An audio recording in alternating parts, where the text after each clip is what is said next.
Entonces miró todos mis estudios y me dijo, usted sabe que esto es un cáncer, ¿no? No le quedan más de 3 meses de vida. ¿Sabe qué, doctor? Yo detesto que una persona sea tan desalmada como usted. Nuestra invitada de hoy es la principal ejecutiva de Lab Clinics.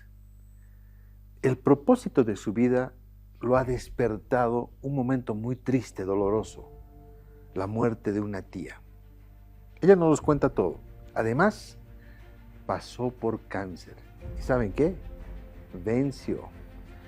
Una vida milagrosa. Con nosotros, Elma Rosel Simón. Bienvenidos al podcast Doy Fe.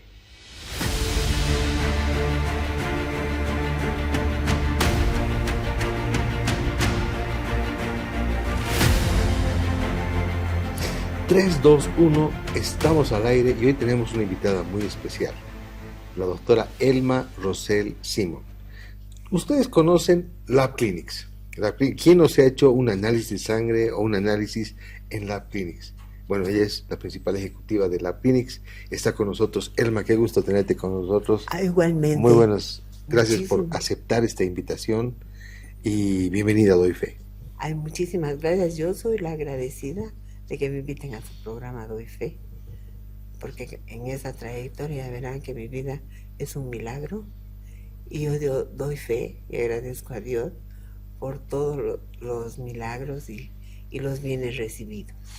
Gracias, sí, realmente. Yo quisiera empezar así de entrada nomás con algo que me has contado en la charla previa y que me ha encantado.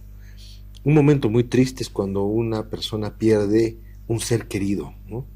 En tu caso fue una tía muy querida que te ha llevado a hacer un peregrinaje muy triste, que al final se perdió la vida de tu tía, pero ha marcado un propósito en tu vida. ¿Nos puedes contar eso? Sí, claro, cómo no. Una tía a la cual muchísimo... ¿Quién era ella? Muchísimo. Ella era hermana de mi madre y entonces la operaron y le hicieron un trasplante renal. Uh-huh. Entonces necesitaba muchísima sangre y estuvo en el Obrero. Entonces yo que trabajaba en 2 centros médicos muy importantes en México, que es centro de referencia, me llamaba la atención que eran muy laxos, en que no existía tanto control de bioseguridad y demás. En esos tiempos, digo yo que ahora es diferente, ¿no? Pero en esos tiempos yo estaba alarmada. Sí. Y lo que más me preocupaba es que esta mi tía era un tipo de raro de sangre, AB negativo. Uy. Entonces me puse a buscar en todos los posibles bancos de sangre de La Paz. Entonces conocí todo. Y vi en la forma realmente tan retrógrada que trabajaba, ¿no? Entonces no se guardaba realmente ni los controles de temperatura, no estaba segura si hacían todos los exámenes de rigor para no transmitir una enfermedad infecto-contagioso, y la verdad era un negocio la sangre. Entonces me sentía impotente. Yo hubiese querido poder tener el mismo grupo y dárselo. Era un caso especial en la familia, pero ella falleció precisamente por falta de sangre. Entonces fue... ¿Tú estabas de paso en Bolivia? Yo estaba solo de paso.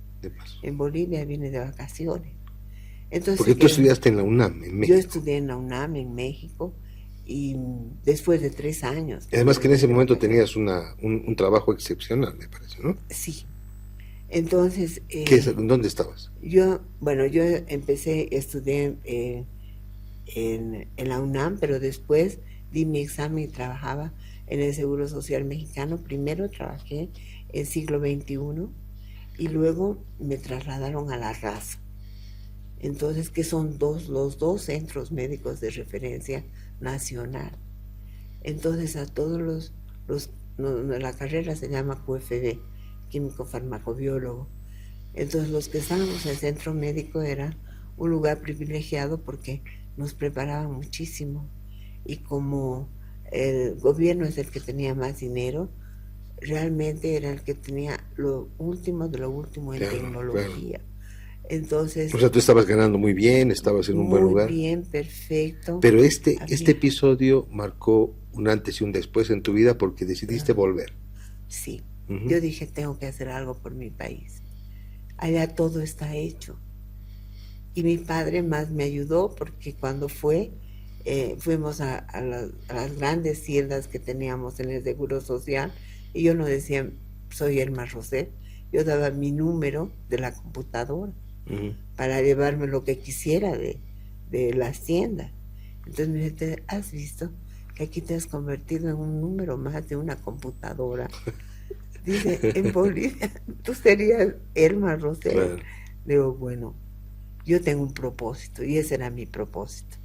Mi propósito de vida era esto. O sea, fue tan fuerte lo de tu Fue tía que muy... decidiste volver para... ¿Y qué Decidí, pensabas hacer? ¿Cómo ibas a empezar el proyecto aquí? yo lo que decía es que tengo que cambiar la manera de pensar y decir que es un problema de salud pública, que tienen que prestarle más atención, que aquí no solamente se tiene que usar sangre total, tiene que tratarse de mejor manera, que una sangre total es una materia prima Ujú.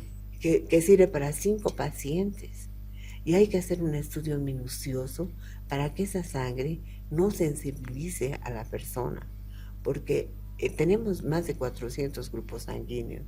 Entonces hay que hacer estudios porque son marcadores antropológicos. Por ejemplo, nosotros tenemos un grupo Diego que también tienen los orientales, por eso pensamos que ¿Diego? Diego se llama, Ah, y causa enfermedad hemolítica en el recién nacido. Es de grupo, bueno, no vamos a hablar de inmunoglobulina, sí. pero atraviesa la placenta y causa reacciones transfusionales. Entonces, si no se hace una buena pruebas de compatibilidad y anticuerpos irregulares que llamamos en banco de sangre, sensibilizamos al paciente, pero también puede costarle la vida y costarle la vida a un Mm, bebé. mm. Entonces, ese era mi propósito. Entonces, cuando llegué, yo no sé de ¿Qué año leyes. volviste? ¿Te Yo acuerdas? en ese entonces volví el 87. Ujú.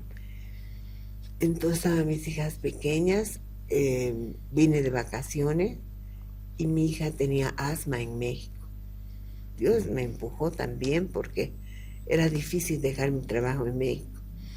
En una ciudad Y con tanta contaminación, además complicado, ¿no? sí, Para... no, pero yo ya tenía un compromiso de trabajo y demás en centro médico, ¿no? Entonces le digo a mi mamá, la niña no ha vuelto a tener ningún acceso más de asma Aquí. aquí. Ujú. Entonces le digo, si no tiene ningún acceso, yo renuncio a mi trabajo y me quedo. Ah, fue así también. Y sí, decidí quedar. Y escribí, me ponía a escribir todo lo que sabía, cómo me hubiese gustado de que en Bolivia estén los bancos de sangre, cómo todos deberían de seguir un protocolo para el estudio de la sangre, cómo tenía que el papel del bioquímico dentro de los bancos de sangre y cómo teníamos que, eh, o sea, realmente plantear al gobierno que esto era un problema de salud pública. Damos todo de nosotros para llegar hasta ti. Cada día lo hacemos mejor. Visita nuestra web grupocascada.com o descarga nuestra app La Cascada, totalmente gratis. Te demostraremos que siempre podemos hacerlo mejor. La Cascada, orgullosamente boliviana. Damos todo de nosotros para llegar hasta ti. Cada día lo hacemos mejor. Visita nuestra web grupocascada.com o descarga nuestra app La Cascada totalmente gratis. Te demostraremos que siempre podemos hacerlo mejor. La Cascada, orgullosamente boliviana.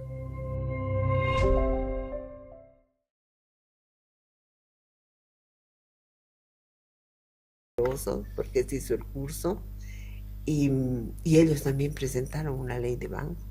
Entonces nos llamaron los de la OMS OPS porque se llamó la atención de todo lo que hablábamos y nos nombraron expertos dentro del Ministerio de Salud. Y entonces entre todos escribimos la ley de medicina transfusional, que es la que rige en este momento. Y escribimos el reglamento. Y fuimos hasta el Senado a defender el papel del bioquímico clínico. Porque el bioquímico es muy importante.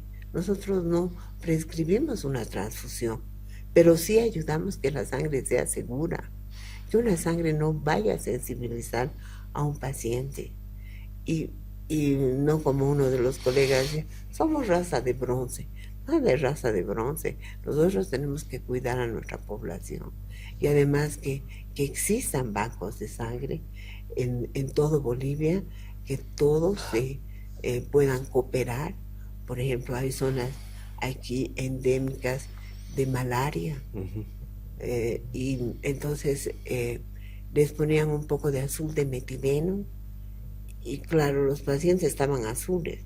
No había muchos estudios inmunológicos de la manera como se destruía la malaria, el falciparum y vivax que hay en nuestro país. Pero eso no tenía que estar en una ley de banco. Entonces tenía que tener ayuda de los demás bancos de sangre. Yo pondero muchísimo el trabajo de una de las colegas hematólogas que hace poco falleció, la doctora Carmen de Luna Orozco, Carmen García, que ella materializó todo este sueño. Y ahora en todo Bolivia, en cada departamento, hay un banco de sangre. Aquí nosotros tenemos un hemocentro, que es también de referencia. Que puedes ir y conseguir cualquier sangre, sí, digamos, ¿no? O sea, ¿no? Entonces, o dejas una y sacas, ¿no? Entonces ya no se llaman todos bancos de sangre, se llaman servicios de transfusión. Y aquí en el banco de sangre trabajan bioquímicos que hacen los estudios de enfermedades infectocontagiosas. Tenemos equipamiento para poder separar plasma rico en plaquetas. Hacemos crioprecipitados, que son los que para pacientes hemofílicos o que tienen cualquier otra patología se pueden llegar a preparar. Y tenemos el paquete globular, que es el glóbulo rojo concentrado, y todos tienen una fecha de caducidad especial. Claro. Entonces, se ha hecho un trabajo, se ha cumplido el propósito. Se ha hecho el trabajo, se ha cumplido. Qué bien, qué bien. Me encantó ir a diferentes congresos en Tarija.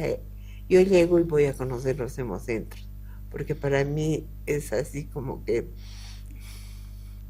he puesto un granito de arena. Y te emocionas, qué bien, porque realmente es muy importante, porque es un poco el trabajo que uno hace, el amor además, ¿no? Porque tú me hablas de tu profesión y se nota la pasión, el amor, y realmente qué importante es estudiar lo que a uno le gusta, ¿no? Sí. Y a ti te gusta, tú disfrutas. Sí, yo soy un ratón del amor. Sí, amo muchísimo mi profesión, muchísimo. Qué maravilla. Podría estar, bueno, en mis buenos tiempos estaba casi las 24 horas del día, cuando recién empecé y que me puse una meta de hacer Lab Clinics, sin cero herencia, todo fue de créditos, cero empezó. De crédito.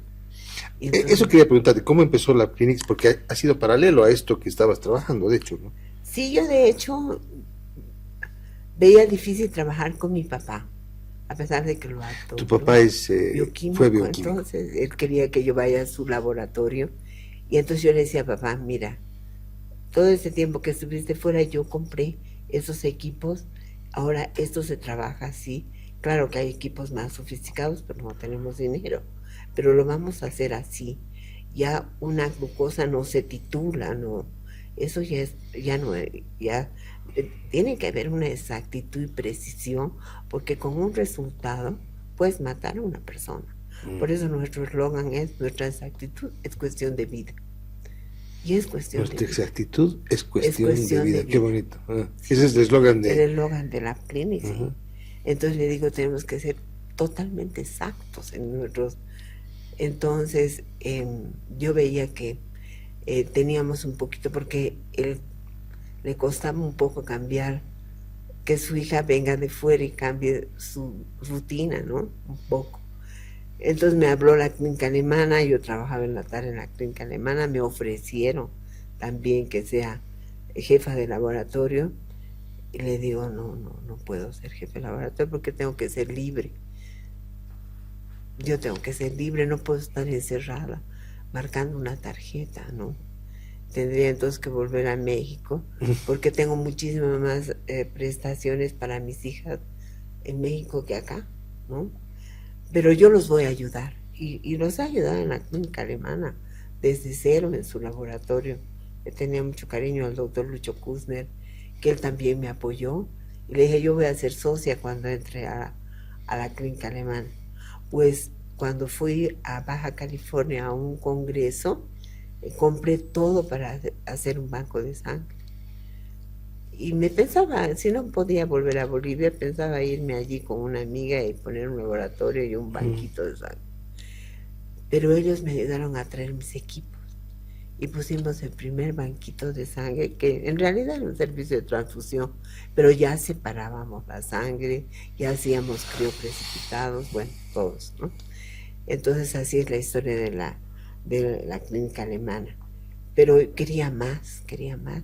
Luego me hablaron a dar dije voy a dar charlas a todo lado porque tengo que concientizar al médico el uso racional de la transfusión sanguínea. Entonces decir que no todo mundo use sangre total, porque la sangre total es una materia prima. Tienen que aprender los médicos a usar la fracción que se requiera, porque después de todo sí existe un riesgo. Es un trasplante, claro, una transfusión. Entonces, pues me escucharon los del gastro, entre ellos el doctor Guido Villagómez, que quiero muchísimo. Mayorcito ese doctor Villagómez, ¿no? Sí. Un abrazo para él, para su familia, sí, ¿no? Su familia. Yo lo quiero muchísimo. Estaba el Octavio Aparicio, el cardiólogo. Un abrazo para él también. Sí, está Víctor Calderón, estaba el doctor Dorado, y todos me invitaron y me dice, doctora, ¿usted puede abrir un laboratorio aquí en nuestro centro? Yo tenía un poco de temor de la reacción de mi padre, ¿no?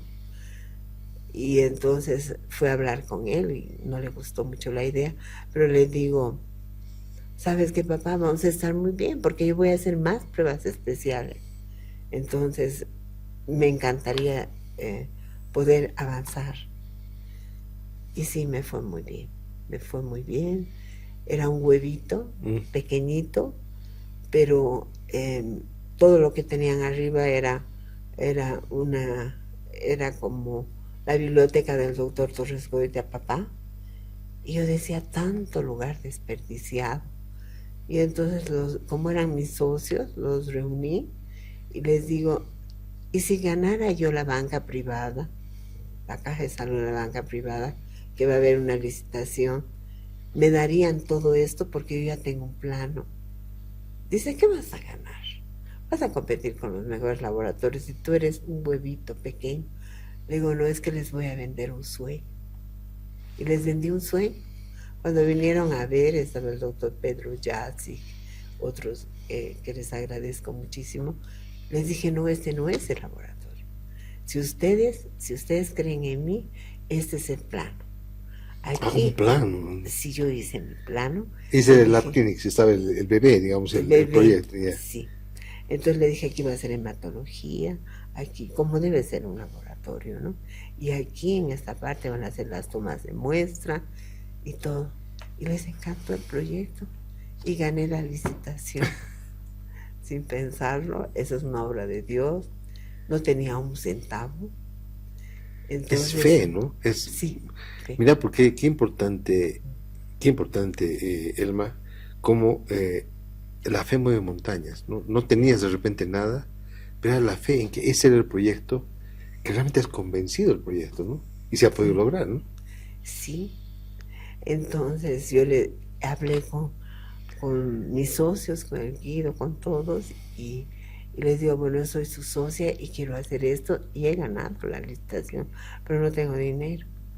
Dice, pero el señor Suazo, que es el dueño del mercantil, dice, vamos a hablar con él. Entonces fui a hablar con él, dice, ay, qué raro, porque todos mis médicos me han hablado de usted. Bueno, me saca sangre, me dice, es mi vampiro también. Y entonces le conté y me dice, bueno, ¿cuánto necesita? $150,000. Y me dice, bueno, vaya y abra su cuenta. Le digo, no puedo. Ustedes me van a dar 150,000, saquen 500 y me abren mi cuenta. Me han tenido que abrir mi cuenta y al día siguiente estaba el dinero ahí, que también es un milagro. Un milagro, realmente. Y en un mes estaba el laboratorio y había cola hasta la esquina. Entonces trabajaba día y noche y así fue como empezamos a trabajar muchos años. Desde entonces quiero muchísimo a la banca privada. En la actualidad también les damos servicios. Y la Clinics nació porque yo dije, tengo que independizarme de Unimed. Porque muchos médicos no mandan trabajo, porque estoy con los mejores médicos. Eran los non plus ultra todos. Entonces muchos otros médicos no me mandaban trabajo, ni podía salir si no tenía un laboratorio de verdad. Entonces, pues siempre fui muy aventurero, con ayuda de Dios, ¿no? ¿Y cómo fue el siguiente paso? Cuéntame. Y entonces seguí. Conocí a gente española, que mi hermano que trabajaba con Alcatel, me dice, han llegado unos químicos y creo que son médicos españoles, yo no sé nada. Dice, ¿no los quieres atender y ver un poco? Le digo, es que yo tengo trabajo. No, me dices que yo tengo un compromiso y me los han mandado, que quieren conocer Bolivia. Bueno, le digo, en La Paz yo los voy a llevar al Obrero, los voy a llevar a la Alemana, los voy a llevar aquí. Entonces, una gente lindísima, trabajaba con Echevarne, con el laboratorio Echevarne en Barcelona. Y decía, pucha, Irma, todo el mundo te conoce. Y dice, el que no te conoce te saluda. Digo, tantos años que yo soy de aquí, pues me tienen que conocer. Y llegaron con el doctor y le dijeron, conocimos a la presidenta de Bolivia. Ay, le hicieron creer al doctor, me mandó mis boletos con todo pagado. Vi el laboratorio más hermoso que podía haber visto, a pesar de ser... Eso para ti es como Disneylandia, me imagino, ¿no? Una cosa así maravillosa. Maravilloso, claro, maravilloso. Claro, se ve, se nota. Que... Sí, fue algo espectacular porque yo trabajé genética y me pasaba todas las noches bandeando los cromosomas. Y llegaba en la mañana con mi jefe y le decía, mire, yo lo primero es mujer, pero no encuentro dónde está la delección. No sé, no la he encontrado. Pero están acá los 5 casos que me dieron, están acá, que tengo que dar el reporte hoy. Entonces me decía, lo que vale es su voluntad. Dice, está bien bandeado todo. Dice, pero mire, esta es delección, es aquí, es la 21, la 18. Ya aprendí genética. Entonces cuando fue a Echevarne, aprendí a hacer la meiosis, por supuesto. En un segundo, en una computadora... todo lo que hacías todo lo que yo hacía en horas y horas, claro. En horas de horas, la computadora la bandeaba y sacaba el diagnóstico. Así, estaba con la boca abierta. Entonces me decía, a ver, boliviano, ¿cómo haces esto? Yo le decía, aquí separo con Ficolibag, lo centrifugo, diferentes gradientes de concentración. No, eso es historia boliviana. Boliviana, ven para acá. Entonces estaba yo así, realmente. Si no hubiera tenido a mis hijas pequeñas, el doctor me ofreció trabajo. Pero decía yo, ¿qué me hago con mis hijas, no?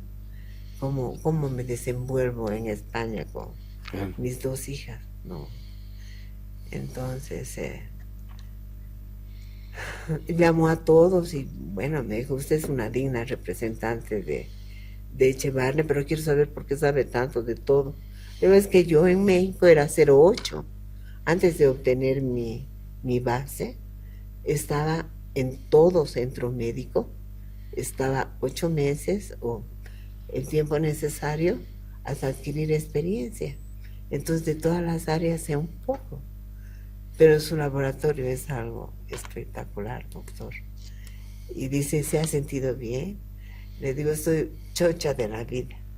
Se ha muerto de risa porque en España es una grosería. Yo no sabía, le juro. Pero tuve muy lindos recuerdos, muy lindos. Y entonces de ahí nació que una empresa española, que no sé, ha de haber hablado con un bioquímico que estaba ahí. Y de hecho, tenemos una persona que es comercial en Bolivia. Ay, yo le digo, yo soy una simple química. Mi hermano es un empresario y mi primo también. Los dos tienen empresas. Entonces ellos pueden representar. Dice, no, tú. Tú. Yo digo, es una responsabilidad muy grande para mí. Y era un crédito FAT para equipar 7 hospitales en Bolivia, que nunca pagamos ese crédito FAT. ¿Por qué? Porque se dio a fondo perdido. No, otro milagro. ¿Sí? Y ese fue ahí la Clinics, o sea. Sí, no, fui yo, Elma Rosel. Entonces fui a... me llamaban y me decía, a ver, explíquenos por qué usted cree que su propuesta es la mejor. Le decía, mire, yo soy química y yo veo todo lo que traen en los laboratorios y es realmente lo último de tecnología, lo mejor. Y si transpolamos a... Entonces fue que trajimos una resonancia magnética para el obrero, trajimos, bueno, un montón de equipos de litotripsia, también de... Bueno, fueron 7 hospitales porque fueron como 21 millones de dólares. Entonces, bueno, pues yo tenía que ir, firmar, bajar a la clínica. Bueno, era una vida. Y tenía mi carcacha e iba. Entonces ahí gané una comisión. Y con esa comisión me dice, tú eres buena para... Dice, nunca entramos a un país si no hacemos unos 2 o 3 intentos. Luego pues me lo hubieran dicho porque yo casi me morí de angustia de que me habían dado esa responsabilidad a mí y yo sentía que yo tenía que ganar. Y además que yo veía que las otras empresas españolas las apoyaban mucho. En cambio yo siempre estaba sola. Entonces decía, por ejemplo, el tomógrafo, no sé qué, está en tal página, esas son las especificaciones. Yo decía, si me preguntan, estoy perdida. Con carretilla había que llevar las cosas. Pues Dios es grande. ¿Y cómo surgió la Clinics? ¿Cómo ha ido en el Y entonces ahí fue que gané dinero. Ellos me dijeron que pusimos una empresa que se llama Sanimed, que existe hasta la actualidad. Yo soy la gerente. Porque yo lo que quería era que no tengamos, ¿cómo se llama? Equipos de desecho. Como siempre nos donan, nos dan, y no tenemos respaldo de tener los repuestos, de tener mantenimiento preventivo, correctivo. Entonces dije, esto no va a ser así. Entonces yo le dije a los españoles, yo soy boliviana y ustedes van a traer los equipos y tienen su utilidad, pero tienen que poner una empresa aquí en Bolivia y tienen que capacitar a nuestros ingenieros bolivianos. Primero vinieron españoles para equipar todo, ¿no? Pero después se mandó a todos, a las diferentes fábricas, a ingenieros bolivianos. Entonces se quedó y hay muchos equipos que hasta la fecha siguen funcionando porque se les ha dado mantenimiento preventivo y correctivo, sobre todo en el obrero. Y bueno, eso fue. Entonces me dijeron, bien, deja tu laboratorio, no vas a ganar nunca dinero, con nosotros vas a ganar dinero. Pero no, mi finalidad en la vida no es ganar dinero. No es ganar dinero tu finalidad. No. Tú querías realizarte con un laboratorio propio. Yo soy química. Yo esto lo hice porque quiero ayudar a mi país o lo que sea, pero yo no me veo detrás de un escritorio haciendo negocios. A mí me hace falta sangre porque soy vampiro y me hace falta un microscopio y me hace falta mi profesión. Entonces elijan otra gente. Y yo, no, yo soy química y seré química hasta que muera. Y entonces fue que con ese dinero compré lo que es ahora la PRINE, la central. Y ahí, pues como no tenía más dinero, pues más o menos pensé en Echevarne. Debería ser un poco arquitecta, porque yo diseñé como está ahora, que los invito a que conozcan, diseñé exactamente, porque hablaba mucho con el doctor Echevarne. Y le decía, ¿por qué hay tanto vidrio aquí? Le decía, es que el paciente tiene que conocer la tecnología con la que se está trabajando y tienes que tener la máxima tecnología, porque por eso los bioquímicos avanzamos, porque todo está robotizado. No es lo mismo que hacerlo manual. Hay un error humano. El robot hace exactamente, si hay que pipetear 5 microlitros, va a pipetear siempre 5 microlitros y no va a haber error. Y tiene que poner con 1 ml de lo que sea, de hidróxido de potasio, de lo que sea. Y va a leer y va a comparar con un patrón. O sea, eso es tener exactitud y precisión. Claro, totalmente. Claro. ¿No? Entonces fue cuando, con otro crédito del banco, fui a Abbott, que fue en el Perú, y fue a un hospital y vi un citómetro de flujo que hacía unas maravillas, porque contaba 10.000 células por minuto y daban el grosor, espesor, y además te detectaba malaria, ¿no? Que deberíamos de tener más equipos en Santa Cruz, y además que detecta en las 100.000 células. Trajiste tecnología de punta, de punta. hecho. Yeah. Y entonces así nació la clínica. ¿Qué año 20 nació? deudas. En 1989. 99, ¿no es? Es 80, 89. Más bien 88. 88, 89, hay una confusión un poquito ahí. Y ahí empezamos y seguimos. Pues siempre voy a congresos, pertenecemos a la Sociedad Brasileña de Análisis Clínicos. Nos han ayudado muchísimo. Has crecido mucho. He crecido mucho, mucho. ¿Cómo? Bendito sea Dios. ¿Cuántos laboratorios tienes ahora? Tengo 3 laboratorios. ¿Solo en La Paz? Solo en La Paz, pero he llegado a cumplir desde hace más de 20 años, es el primer laboratorio que tiene una certificación ISO, en la 9001-2008 primero. Entonces hemos estandarizado todos nuestros procesos y hemos tenido controles de calidad, no solamente en el de Brasil, de la Sociedad Brasileña de Análisis Clínico, sino también éramos el laboratorio oficial de la Embajada Americana. Entonces nos hacían, ¿cómo se llama? Nos hacían algunos controles de calidad, enviaban a Atlanta. Entonces teníamos nuestros certificados también de Atlanta, porque siempre, cada equipo que tenemos no puede empezar a trabajar si no tiene controles de calidad, que los va graficando con todo, los va graficando, y si no pasa ese control de calidad no funciona el equipo. Entonces, pues se tiene la certeza que se está trabajando bien, aparte del programa informático. Bueno, es todo un mundo, ¿no? Podríamos hablar muchas cosas. Claro. Y siempre estamos pues en contacto con los congresos y con todo esto de tener la última tecnología.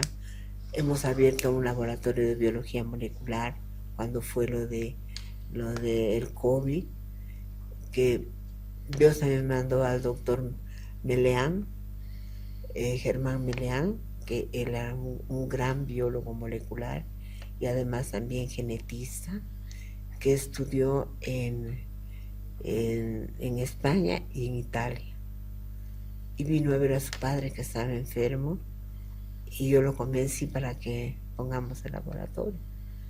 Y él es el que dirige todo lo de biología molecular. ¡Qué maravilla! ¡Qué maravilla! damos servicio casi toda la República, nos hemos convertido, tenemos nuestra visión, misión, pero ¿cuáles son nuestros objetivos? Y hemos cumplido nuestros objetivos porque en nuestros objetivos hemos puesto de que ser un laboratorio de referencia a nivel nacional. Y de toda la República Boliviana nos envían muestras para estudios especiales. Fuimos los primeros en hacer citostáticos, porque ¿Qué es los citostáticos son medicamentos que se da cuando se pone se hace un trasplante, sobre todo de riñón. Entonces se le da, antes era ciclosporina, ahora es tracolinus y cirulinus. Los pioneros en el mundo en hacer este tipo de estudios es Abbott. Entonces yo recurrí a Abbott y yo veía que mandábamos todo a Chile. Yo veía, decía, a una gente le cuesta tanto conseguir un riñón, porque si no está en los niveles terapéuticos, es nefrotóxico. Entonces, y el resultado tiene que estar entre 2 horas para que no sea nefrotóxico. Entonces fuimos los pioneros y empezamos a todos los trasplantados del Hospital de Santa Cruz. Además siempre con la sangre, ¿no? Aquella después de la experiencia de la tía, todo aquello, viene todo un proceso, años de trabajo, y no solamente en el ámbito efectivamente del tema sanguíneo, sino también en estos avances que tienes en el laboratorio, aportes como este, ¿no? De que se pueden hacer trasplantes de riñón en Bolivia, y tienes esa posibilidad paralela a la medicina, ¿no? De citostáticos, sí. Y Qué de maravilla. que estén en niveles terapéuticos. Entonces soñar, ¿no? Entonces realmente es muy merecido, porque les comento, y es una muy buena noticia, que te van a dar el premio Maya, ¿no? Un abrazo a Ramiro Serrano, felicidades, ¿no? Yo quiero muchísimo a don Ramiro Serrano, yo les agradezco mucho a su comité de calificación y que nos han elegido como el mejor laboratorio clínico especializado de Bolivia. Claro. Entonces han hecho unas encuestas muy rigurosas, han conocido el laboratorio, nuestro sistema de trabajo, y no solamente hemos ganado el premio Maya, sino que a través de ICUNED, que es la certificadora mundial, que es la ICUNED, nos han premiado hasta en Dubái. En Dubái, En Dubái. He querido que vayan mis hijas, yo les he cedido mis pasajes a ellas y para ellas han recibido aquí. Ellas, para que vayan ellas. Hemos ido a Roma, hemos estado en Estados Unidos en diferentes, hemos estado en Atlanta, en diferentes lugares, en Brasil ni que se diga, en la Argentina, y ahora en diciembre voy a ir a Budapest. Esta vez no voy a dar mis boletos a mis hijas. ¿Vas a ir a Budapest? Yo voy a ir a Budapest con una de ellas, claro que es su cumpleaños, sí, pero voy a regalar de cumpleaños. Pero va a ser un premio de la ICUNED, que todavía pertenecemos, ¿no? Qué maravilla, mil felicidades. Entonces, gracias. Pero para mí, como boliviana, el mayor galardón en mi vida es haber obtenido un Maya, porque quiere decir que mi gente reconoce mi trabajo, reconoce mi trayectoria, reconoce mi propósito de vida y de mi lucha de todos los días por la medicina Propósito boliviana. de vida, eso yo lo destaco, ¿no? Sí. Ha hecho propósito. Podrías haber estado feliz de la vida en otro país, ¿no? Has venido a trabajar aquí, a aportar aquí, y no solamente con estos centros hematológicos de transfusiones y demás, sino también con el aporte para traer toda la tecnología necesaria para lograr y hacer estudios que no se hacen en Bolivia, ¿no? Sí, que tenemos que aprender, ¿no? Y me encanta porque va mucha gente que va a Chile y le dice, ya no vuelva, tiene una acromegalia, vaya a la Clinic, sáquese su hormona de crecimiento en la Clinic. Vamos a hablar con la doctora Rosel para ver cómo va su tratamiento. Ay, qué maravilla. Y entonces eso ayuda a que la gente esté en nuestro, o sea, que cree en nuestro país, que confíe en nuestra medicina. Eso es muy grande para mí, muy grande, ¿no? De conseguir estos logros que les he impartido a mis hijas, porque mi hija es bioquímica, pero también mi nieta ya es bioquímica también. También, o sea, ya, sí. Las generaciones Las están avanzando. generaciones, sí. Y yo creo que vamos a seguir. Somos Qué maravilla, qué bien, qué tenemos, bien, qué bien. tenemos algo en los genes que nos hace ser químicos, O sea, no es un propósito, vampiros. porque tu papá también fue, Mi papá, mi hermana es tu bioquímica, hermano. mi hija, y yo quiero que siga esa trayectoria. Qué maravilla, qué maravilla. Ahora Bueno, no te muy he bien. contado que Dios quiere que yo esté aquí y es el propósito de Dios. Yo antes, bueno, siempre estoy muy ocupada, bendito sea Dios, y yo Ujú. le agradezco porque creo que en mi casa me moriría. Y una vez me encontré con un cristiano. Entonces me dice, ¿usted a qué hora reza, doctora? Yo todos los días rezo. Ujú.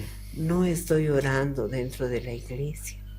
Le digo, pero cuando yo voy a atender a un paciente, digo, Dios, especialmente con esta transfusión, le digo, no son mis manos las que están aquí. Tú estás haciendo una obra. Yo te Amén. entrego. Así es. Te entrego esto y tú estás presente. Y entonces, o sea, me viene esa tranquilidad que sé que soy un propósito nada más y que Dios está actuando. Entonces, para mí eso es muy grande, ¿no? Qué lindo. Y te digo que, bueno, lo último que te contaré, que soy una mujer sobreviviente.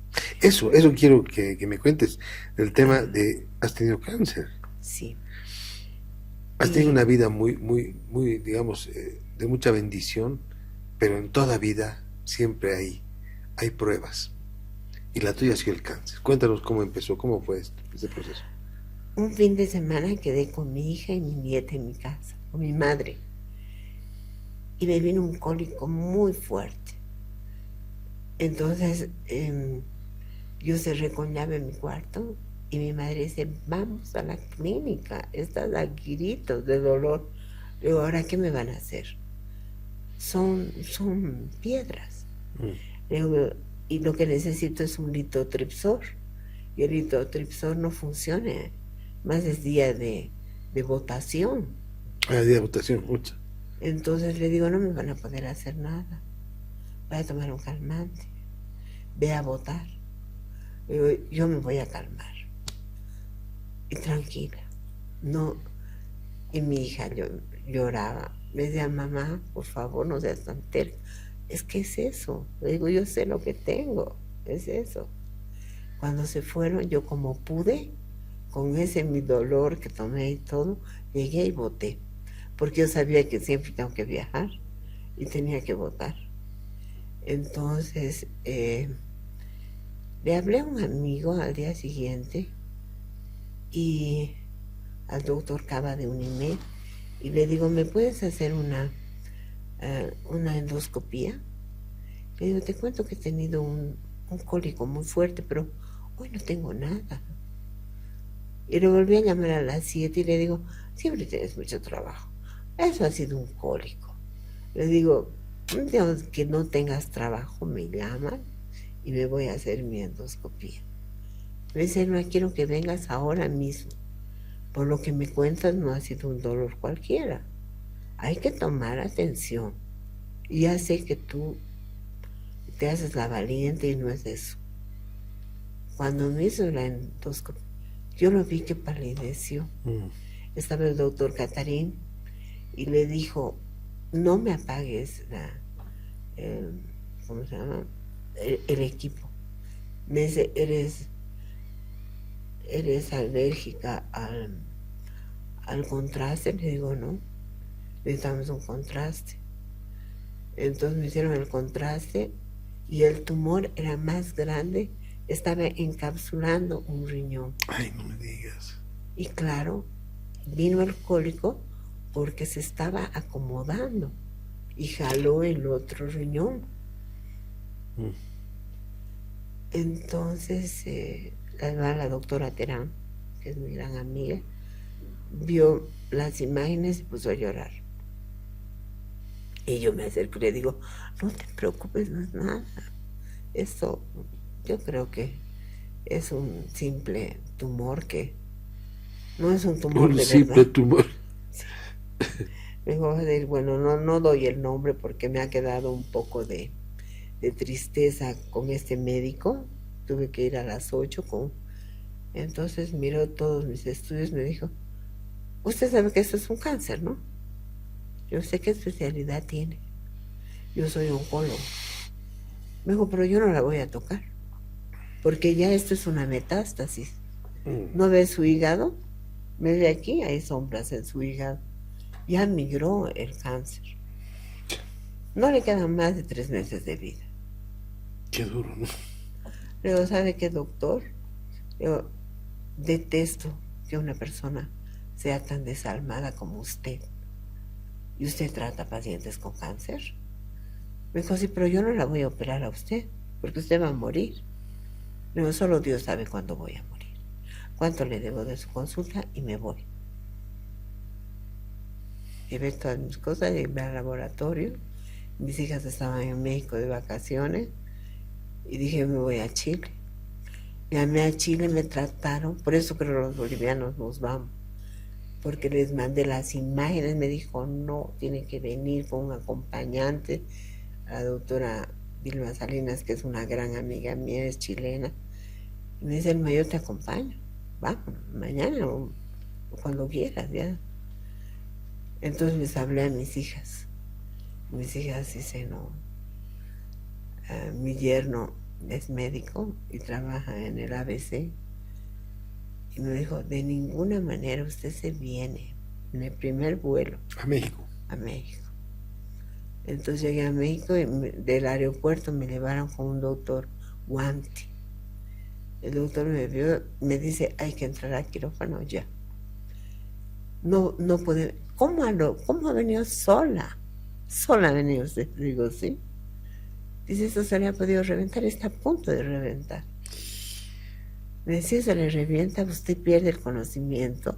Y no hubiesen sabido de qué usted ha perdido el conocimiento. Le digo, no, doctor, yo antes necesito un hepatólogo. Le digo, porque mire, vea mi hígado, hay 3 sombras. Entonces, si eso ya ha migrado, no tiene caso que me opere.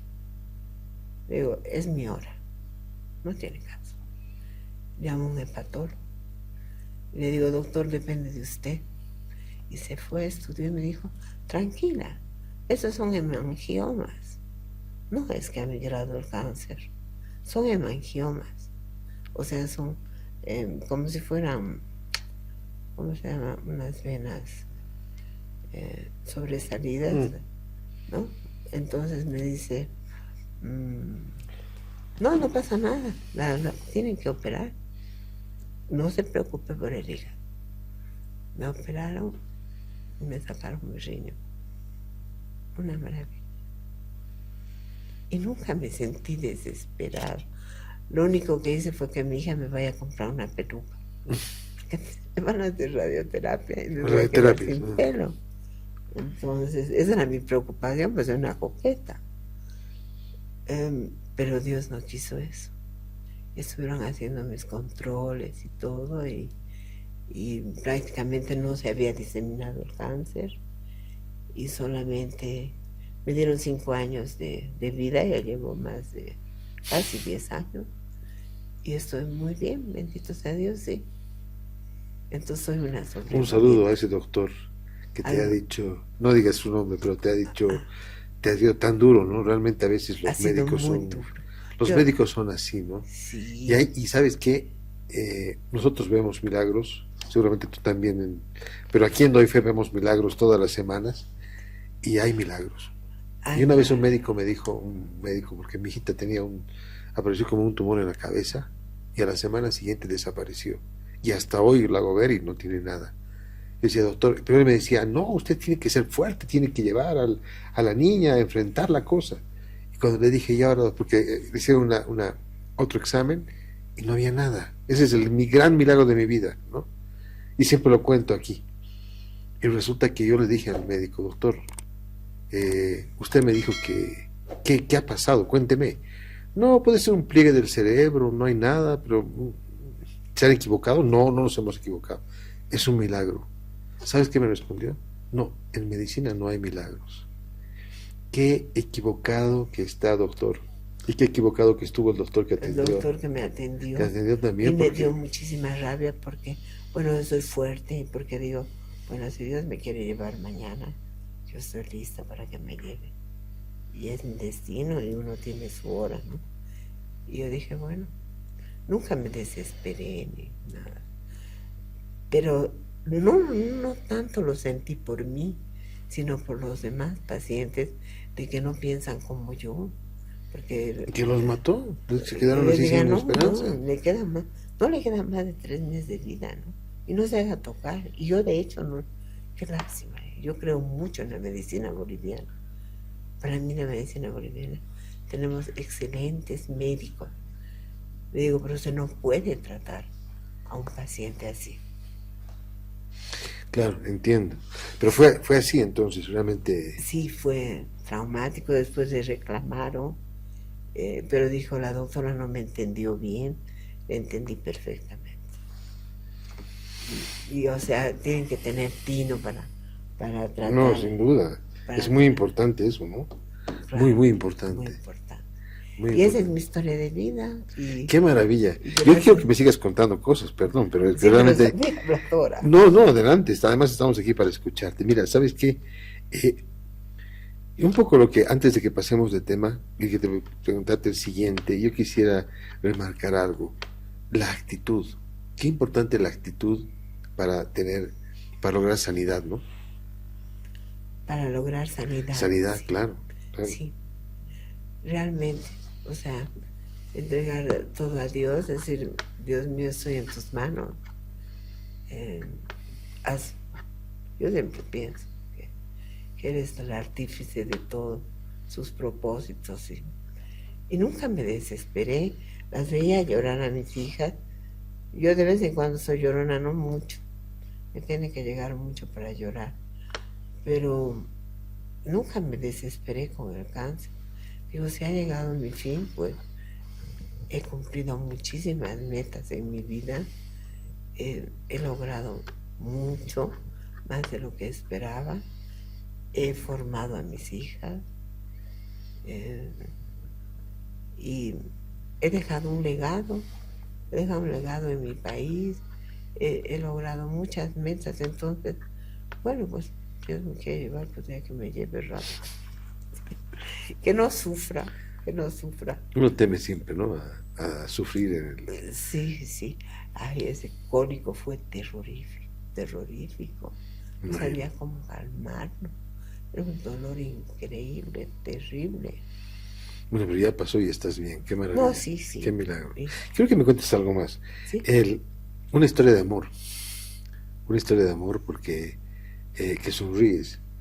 Eh, las chicas tienen un papá, ¿no? Pero tú te casaste por segunda vez con alguien muy especial. Cuéntanos un poco eso. Yo tuve un ángel de la guarda, que fue mi novio en México. Ujú. Que el primer año que estuve, lo conocí de casualidad y, y era un chico muy, un caballero, realmente muy educado, de una gran familia en México, era muy deportista.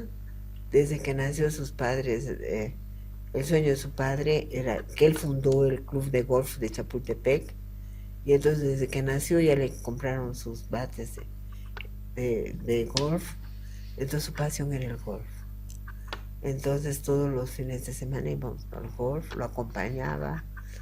Yo no era tan deportista, pero me encantaba que él era tan deportista y siempre traía pues premios y trofeos a México, ¿no? Hijo de un Entonces presidente, me dijiste. era nieto De del nieto. presidente don Porfirio Díaz Vocero, y Vocero era uno de los fundadores del Colegio Militar, y era una familia de muchísimo abolengo en México, y gente muy educada, muy preparada, gente bellísima, que de hecho me adoptaron como hija prácticamente, porque bueno, yo no podía venir en época de Navidad, y yo les contaba que aquí mis padres hacían una torta alemana con muchas cosas. Y el papá se preocupaba en conseguir una pastelería alemana y me llevaba mi pastel, mi pastel de Navidad. La señora Lucy era un encanto de mujer, una mujer muy culta, muy preparada, y en sí toda la familia, ¿no? Entonces, pues él quería todos los años que nos casemos. Él era ingeniero electrónico, trabajaba en Philips, mucho tiempo trabajaba en Philips. Y bueno, compró un departamento, lo amoblamos, que aquí iban a hacer un niño, escribíamos un diario en que íbamos a mostrar ese diario a nuestros hijos. Y era una relación hermosísima. Bueno, fue mi primer novio de mi vida, ¿no? Entonces para mí no había en mi mente otro pensamiento de que él iba a ser mi esposo. Pero era el capricho de que cada año quería que nos casáramos. O sea, yo no puedo casar. Yo tengo un compromiso con mis padres que el día que tenga mi título voy a ir y le voy a decir, aquí está mi título y este es mi novio y quiero casarme con él. Que de hecho fue mi papá y en una ocasión y la señora Lucy me dijo, es hora que hablemos con tu papá. Le dije, no, todavía no he terminado, me falta un semestre. Y cuando termine ese semestre, ya si en que ustedes hablen, yo me voy a casar con su hijo. Y como que les desilusionó bastante eso. Y empezamos a tener problemas y todo acabó. Terminaron. Terminamos. Y al poco tiempo me casé con otro mexicano, que no era ni la sombra de lo que era Nacho. Y estaba acostumbrada a realmente otro trato. Era realmente un hombre que nunca más en mi vida conoceré. Y después de muchísimos años, un día estando... El matrimonio no fue bien, digamos. No fue bien. Pero del matrimonio salieron tus dos hijas, ¿no? Mis dos hijas, Ya. que aman a su padre. Su padre era un hombre que había vivido ¿Falleció también? Muchos años había vivido en Inglaterra, pero mi suegra era locutora y era actriz, entonces lo llevó por ese lado. Y yo le decía, tú no, a ti te falta para... No era un hombre muy...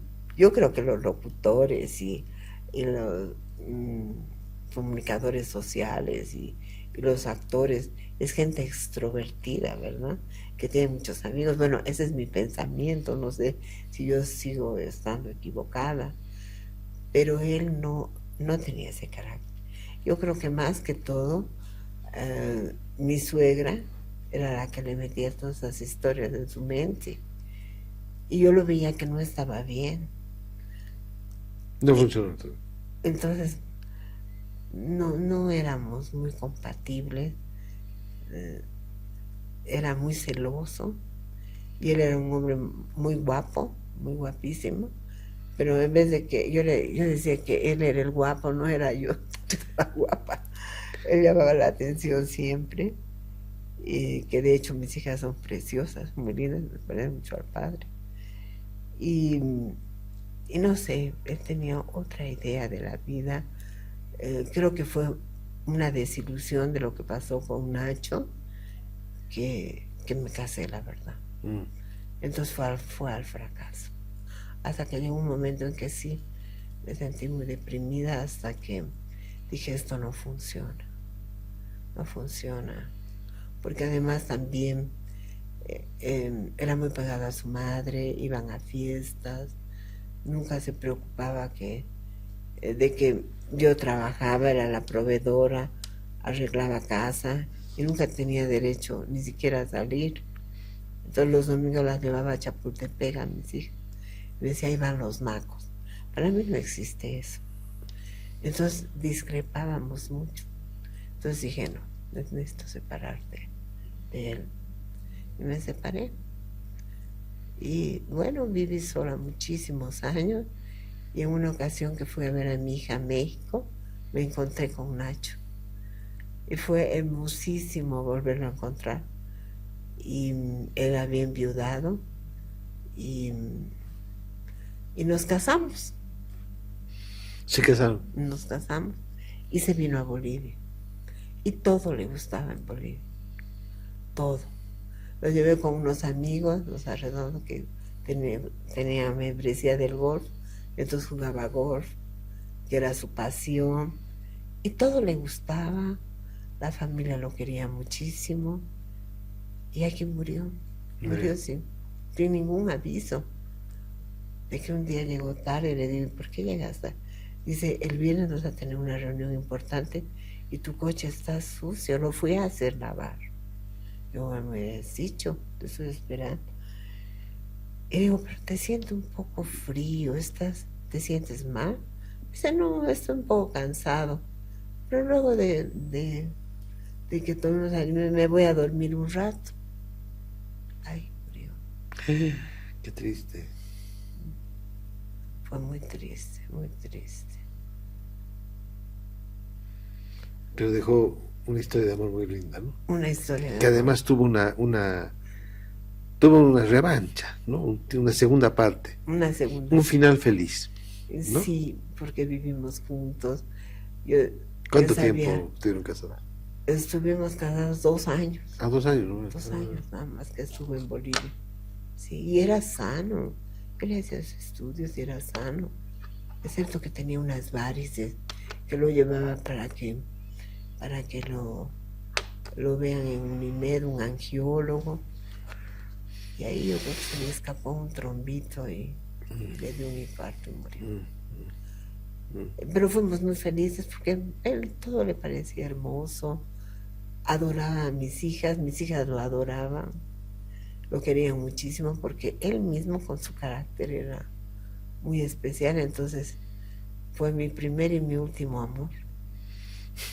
Sí. El primer y último amor. Sí. Qué lindo. Con esa historia nos vamos. Gracias, Elma. Qué Gracias. gusto haberte tenido aquí. Un gusto realmente. Felicidades por el premio Maya y por los premios que estás ganando. Y sigue con ese propósito tan lindo. Qué placer. Ay, gracias a ti. Un gusto. Y vas a disculpar que estoy muy charlatana. No, ha sido un gusto. Realmente se ha pasado rapidísimo la hora. Rapidísimo. Esperamos. Ahí tienes las cámaras para despedirte. Muchas gracias por estar con nosotros. Muchísimas gracias por recibirme y doy fe. Y realmente doy fe de todo lo que ha sido mi vida, una trayectoria de vida, y que no me arrepiento. Ha sido un gran esfuerzo y superación, pero me encanta eso.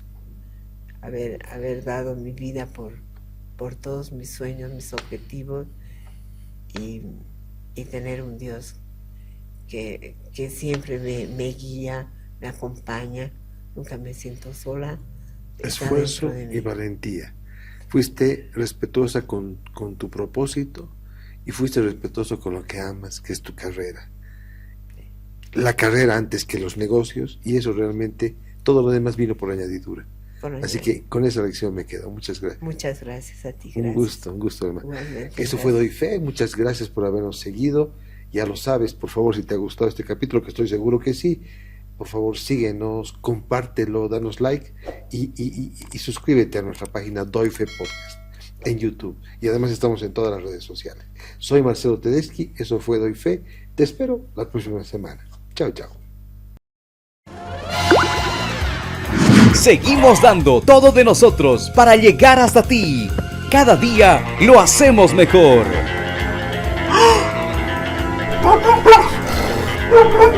Descarga nuestra app gratuita, La Cascada, o visita nuestra web, grupocascada.com.